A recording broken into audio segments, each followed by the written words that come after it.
আপনারা সিংহের পরিচয় দিয়েছেন, যারা এসেছেন তারা সাহসী ভূমিকা নিয়েছেন। জননেত্রী শেখ হাসিনাকে আবারও এদেশে ফিরে আনিয়ে আমাদের আওয়ামী লীগের সর্বস্তরের নেতাকর্মীরা যারা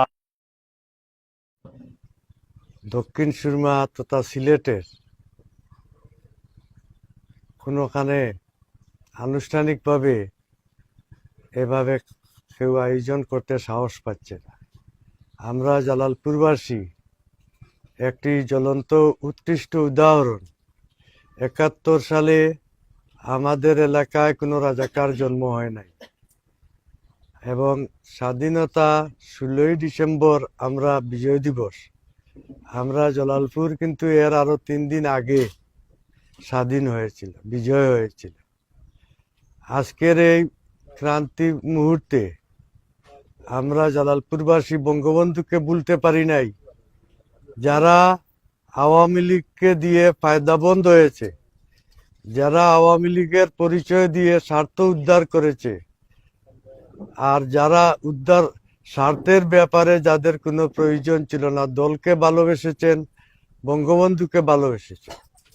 বঙ্গবন্ধুর আত্মা আজকে অন্ততপক্ষে আমাদের উপর খুশি হবে। আমরা এই ক্রান্তিকালেও আমরা বঙ্গবন্ধুকে ছেড়ে যেতে পারবো না, এবং এর চাইতেও আরো ভয়ানক পরিস্থিতি হলেও আমরা বঙ্গবন্ধুকে ছেড়ে কোনো কথা বলবো না। এবং আপনারা দেখেছেন বঙ্গবন্ধুকে গত ৫ই আগস্ট তৃতীয়বার তারা হত্যা করেছে। ১৫ই আগস্টে করেছিল সেই সমস্ত হায়নার দল যারা স্বাধীনতা বিরোধী, ৭১ সালে যারা পরাজিত হয়েছিল, তাদের সেই বংশ পরম্পরায় তাদের মধ্যে সেই দুঃখ রয়েছে। সরকার পরিবর্তন হবে, সরকার ভালো হবে, কেউ চালায় কেউ কম চালায়, সরকারের বিরুদ্ধে কথা বলাটা সবের অধিকার আছে। কিন্তু এখানে সরকার পরিবর্তনের চাইতে বঙ্গবন্ধুকে আঘাত করা হয়েছে, তাই আমরা এর তীব্র নিন্দা জানাচ্ছি। বঙ্গবন্ধু তো এখানে শুধু আওয়ামী লীগের জন্য এই দেশ স্বাধীন করেন নাই, সর্বস্তরের মানুষের জন্য দেশ স্বাধীন করেছে। আজকে যারা আমাদের বলছে যে তারা স্বাধীন হয়েছে, স্বাধীন হয়ে যদি হয়ে থাকে তারা নতুনভাবে, তাদের দেশের নাম কি, তাদের নেতার নাম কি, তাদের মানচিত্র কোন জায়গায়, কোন স্বাধীন হয়েছে? তারা বঙ্গভবন থেকে মুরগি আঁশ নেওয়ার জন্য, এমনকি শাকসবজি যেগুলা ছিল বঙ্গভবনে, এটা তো শেখ হাসিনার নিজস্ব সম্পত্তি না, এইটা এই দেশের যেই প্রধানমন্ত্রী হবেন সেই সেখানে যাবেন থাকেন। তাহলে এখানকার যে আচার ব্যবহার আপনারা দেখেছেন, এই যে বৃদ্ধ মহিলার কাপড় চোপড় নিয়ে নানান ধরনের ফটো শুটিং করে তারা মানুষের ঘৃণার পাত্র হয়েছে। ৩ দিন হয় নাই এই সরকার এসেছে, কিন্তু ৩ দিনের ভিতরেই মানুষ তাদের বিরুদ্ধে কথা বলতে শুরু করেছে, চুরি ডাকাতি রাহাজানি। এখন আমরা দেখলাম যে এই দেশে তো আওয়ামী লীগকে কেউ নিষিদ্ধ ঘোষণা করে নাই। আওয়ামী লীগ দেশের একটি রাজনৈতিক দল, পট পরিবর্তনের কারণে অন্যায়ভাবে শেখ হাসিনাকে প্রেসার করায় তিনি মানুষের নিরাপত্তার জন্য এই পদটি গ্রহণ করেছেন। আমাদের নেত্রী আমাদের মানুষকে, শান্তিপ্রিয় মানুষকে যাতে অসুবিধায় না পড়েন তার জন্য তিনি সাময়িকভাবে অবস্থান নিয়েছেন এই জগলা প্রসাদ থেকে। তিনি অচিরেই ফিরে আসবেন। আমাদের নেত্রী, আপনারা জানেন, তিনি যখন ১৯৮১ সালে এসেছিলেন তখন কেউ সাহস করে আসে নাই। তখন তো তাকে আটকানোর জন্য জিয়াউর রহমান অনেক কিছু করেছিল, কিন্তু আটকে রাখতে পারে নাই। যেই ৩২ নম্বর ধানমন্ডি ৩২ নম্বর স্বাধীনতার অনেক ইতিহাস, সেখান থেকে স্বাধীনতার ঘোষণা করেছিলেন ওয়ারলেস যুগে বঙ্গবন্ধু শেখ মুজিব।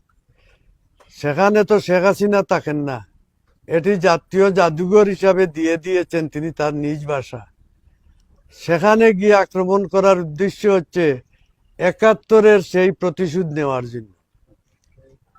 আমরা আজকে যারা আমরা এখানে সংগঠিত হয়েছি, বসেছি, আমার মনে হয় বঙ্গবন্ধুর সবচাইতে আদর্শের প্রতি যারা প্রেম মমতা আছে তারাই এসেছেন।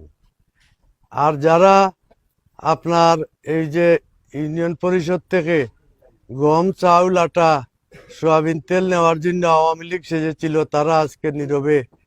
আমরা দেখেছি টিউবওয়েল দেওয়া হয়েছে আমাদের সরকারের পক্ষ থেকে, কিন্তু 5 তারিখে সে বাজারে এসে সেই টিউবওয়েলের পানি থেকে রান্না বান্না করে খাওয়া দাওয়া করে বাজারে এসে মিষ্টি খাওয়াইছে মানুষের। এমন লোকেরও আমরা খবর পেয়েছি। এবং যারা বঙ্গবন্ধুর নামে নিজের অস্তিত্ব, নিজের রুজি রোজগারের ব্যবস্থা করেছিলেন, তারাও অনেকে আজকে তাদেরকে দাওয়াত দেওয়ার পরও তারা বলতেছেন আমার সময় ভালো না ভাই, একটু নীরব থাকেন। অনেককে নিরুৎসাহিত করেছেন। আজকে এখানে আসলে বলে এখানে আসার পর মারপিট হবে। মারপিট যারা করতে এসেছিল, আপনারা কিছু তো আলামত পাইলেন। এখানে সবাই যখন দাঁড়িয়ে গেছেন তখন তারা সুজা লেজ ফাইট করে চলে গেছে। কালকে থেকে ফোনে আমাকে বিভিন্নভাবে হুমকি দামকি দিতেছে তারা, যাতে এটা না হয়। উন্নয়ন চায় না, এই দেশের কে এগিয়ে নিতে চায় না, এদেশের অগ্রগতিকে যারা ভালো পায় না তারাই কুটার নামে মিথ্যা আন্দোলন করে জননেত্রী শেখ হাসিনাকে ষড়যন্ত্রের মাধ্যমে ক্ষমতা থেকে পদত্যাগ করতে বাধ্য করেছে।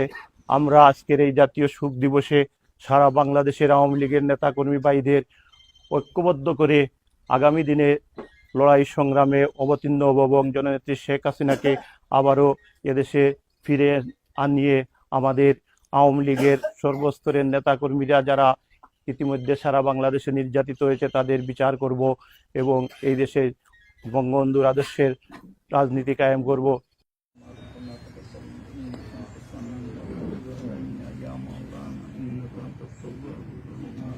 ربنا لا تزغ قلوبنا بعد إذ هديتنا وهب لنا من لدنك رحمة إنك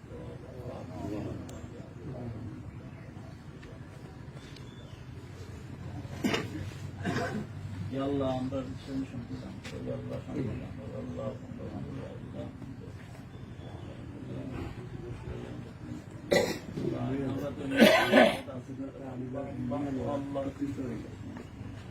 আল্লাহ আমরা তোমার সব ভালো না, আল্লাহ তোমার আমি মাল সম্পূর্ণ তুমি আল্লাহ সাল্লাল্লাহু আলাইহি সাল্লাম মাওলানা মুহাম্মদ ওয়া আলা আলিহি ওয়া সাহবিহি সাল্লাল্লাহু আলাইহি ওয়া সাল্লাম ইয়া রাব্বানা